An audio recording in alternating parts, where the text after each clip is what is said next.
2008 से मैं ब्रह्मा कुमारीज़ का जो रूरल विंग है, ग्राम विकास प्रभाग, उसका लाइफ मेंबर बना और उसकी मीटिंग अटेंड करी। तो फिर हमने देखा कि कैसे गांव-गांव की सेवा होती है और कैसे किसानों को शाश्वत यौगिक खेती के लिए प्रशिक्षण दिया जाता है।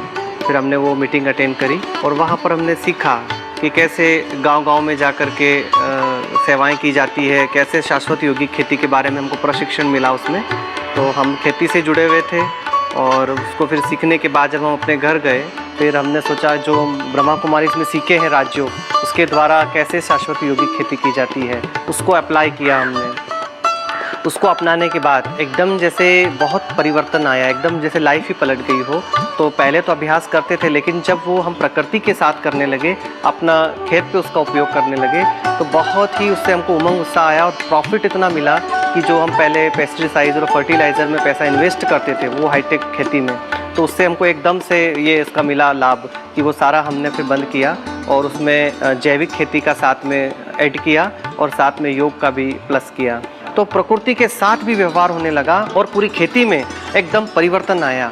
और उसका प्रॉफिट जब लगा, जब फसलें आती थी, ना इतना दवाई का ना कोई खाद का, क्योंकि वो मन की भावनाओं को कैच करने लगे और सारा जो पहले जो हमारा नेगेटिविटी था वो समाप्त हो गया और सारा खाद, फर्टिलाइज़र, दवाई का खर्च था वो सारा निकल गया। और जब फसलें आई, फसलें जब निकली तो देखा कई गुना उसका हमको डबल, ट्रिपल, 4 गुना, 10 गुना हर बार बढ़ते ही जा रहा था प्रॉफिट। तो एक इतनी आनंद की फीलिंग, इतनी खुशी की फीलिंग होने लगी कि वास्तव में हमको प्रकृति के साथ कैसा अपना संबंध जोड़ना है। ऐसा लगता था जैसे कहते हैं आजकल कि पहले जो स्वाद होता था सब्जियों में, फलों में, वो कहाँ चला गया। लेकिन जब राज्यों को हमने अप्लाई किया और वो फसलों के साथ जब हमने उसका अभ्यास किया वहाँ जा कर के, वो फसल से जो सब्जी और जो फ्रूट्स आते थे उसके टेस्ट में परिवर्तन आने लगा। जो भी खाते थे बोलते इसका तो टेस्ट अलग है। हमने एक बार तरबूज लगाया, तो तरबूज हमने 5 एकड़ में किया।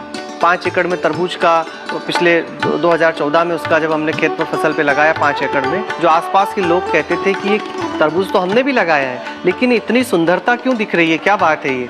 तो पता नहीं, जब धीरे धीरे जब फल रेल बढ़ने लगी, जब उसमें फल आया तो फल इतना बढ़िया, इतना स्वादिष्ट फल लगा और बड़े बड़े साइज के। हमने सीड जो लगाया था, कंपनी वाले ने बोला कि इसका जो लार्ज साइज होगा वो 4 किलो का होगा तरबूज का, वाटरमेलन का। लेकिन जब अपने वो खेत से जब निकला तो हाईएस्ट साइज था 15 किलो का तरबूज। तो देख करके सारे लोग आश्चर्यचकित हो गए। बहुत ही सुंदर प्रैक्टिकल हमको ये देखने को और सीखने को मिला, जिसमें राज्यों की अहम भूमिका रही। उसके अभ्यास से हमारे जीवन में भी सकारात्मकता आई और हमारी फसलों के साथ, प्रकृति के साथ एक शुद्ध श्रेष्ठ वाइब्रेशंस क्रिएट हुए। लोग खेत पर आते हैं घूमने देखने के लिए, बोलते हैं कि हमको यहाँ इतनी शांति क्यों मिलती है। खेत तो हमारे भी हैं, औरों के भी खेत है, यहाँ आने के बाद एक सुकून मिलता है। फसलें भी, हम भी फसलें लगाते हैं, लेकिन ये फसल ऐसे लगती है जैसे इनके अंदर कोई बोलने की ताकत आ रही हो, कुछ बोल रही हो, ऐसे इसके अंदर से बोले कि जीवितता लगती है। तो वो सारा हमारा श्रेष्ठ शुद्ध वाइब्रेशंस का खेल है। अभी हम देखते हैं कि जब हम प्रकृति के बीच में जाते हैं तो प्रकृति को हम सुख शांति की जब वाइब्रेशंस देंगे वो कैच करती है, एब्जॉर्व करती है। तो हम राज्यों का अभ्यास करके उसको सारा सकाश देते हैं। सुबह जब हम जाते हैं 7 से 9 के बीच में 2 घंटा सुबह भी योग करते हैं और शाम के टाइम भी 6:30 से 7:30 योग करते हैं।